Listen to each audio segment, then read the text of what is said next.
Hello, fellow Star Wars fans. My name is Starruptor. Welcome back to the channel. It is absolute hype over here. I just returned from my screening of Ahsoka. I was fortunate enough to see that over in Pennsylvania in a room filled with super eager fans for the franchise. But today we're talking all about the rebirth of Ahsoka into Ahsoka the White, if you will. Was that the world between worlds? Was that something else? We're going to get into all that here in this video. Make sure you go ahead and subscribe to the channel if you want to be part of a positive Star Wars community here on the Star Raptor channel. We're always using the positive vibes. But getting into it, yes, we got the long-awaited return of Hayden Christensen as the Master of Ahsoka, going through flashbacks of Clone Wars, something that looked like it was on Ryloth, something that looked like it was the Siege of Mandalore. We're getting Ahsoka getting the final lesson from Anakin Skywalker, life and death, war, just seeing the amazing saber combat, them clashing together. It was Dave Filoni directing one of the best things we have seen him do yet, and it was really cool seeing him come full circle. But yeah, the crux of this video is really just talking about how this afterlife or whatever it is depicted on screen, because I was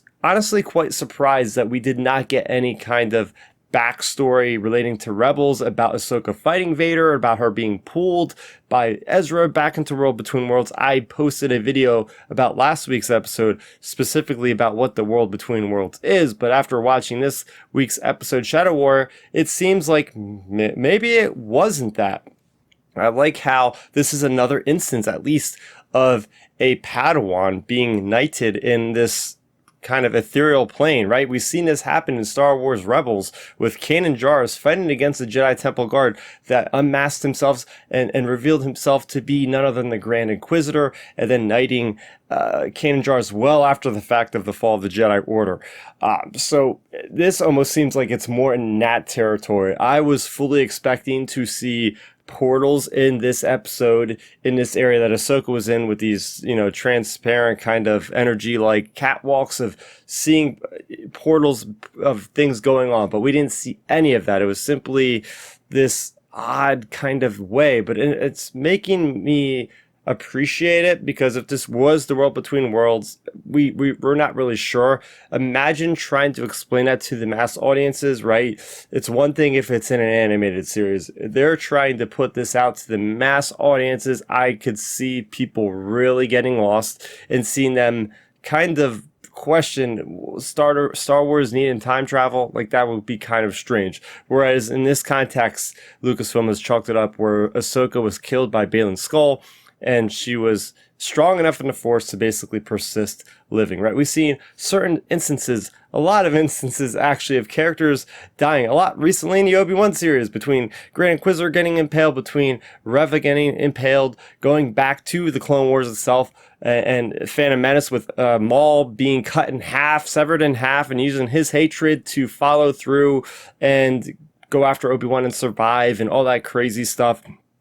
But nonetheless, it was a great payoff, because for those that are eagle-eyed watchers, we know that Ahsoka the White wasn't exactly how it was in Rebels. And we've seen Ahsoka the White with the staff at the end in the epilogue of Rebels Season 4, when there's the mural and Sabine, and they're going to go and hunt for Ezra. We've seen that same kind of scene in this actual series at the end of Episode 2, but obviously Ahsoka wasn't wearing the white garb yet. So I liked how, whether this was the World Between Worlds, whether it was just another kind of appearance of the afterlife in Star Wars, she overcame that, seen the light, wants to live, and now she's being represented using the white. We know that Dave Filoni likes going into other mythologies, especially when it comes to Middle Earth, and especially he's spoken pretty much a lot about his love of Lord of the Rings, and this is just pretty much the same thing with Gandalf, you know, basically dying and then coming back as Gandalf the White at the turn of the tide in the Lord of the Rings: The Two Towers. This is symbolic of that, and I really do appreciate that we get to see that in live action, and we get to see the power of the legacy, right? And Anakin says it's the legacy of her timeline, of, you know, his master being Obi-Wan, of his master being Qui-Gon. All that knowledge is sent down the line, similar to how Palpatine even phrased it when he was talking about all the Sith live through me, all these teachings, all this power goes through my bloodline of my masters, and all this kind of crazy stuff through the Force. But yeah, I mean, this is just a video of me really kind of going off the script here and just voicing my thoughts, wanting to have some engagement with you guys to see exactly what you think about the rebirth of Ahsoka Tano, Ahsoka the White, if you will. Did you think that was the world between worlds? Was it just another representation of the Star Wars afterlife?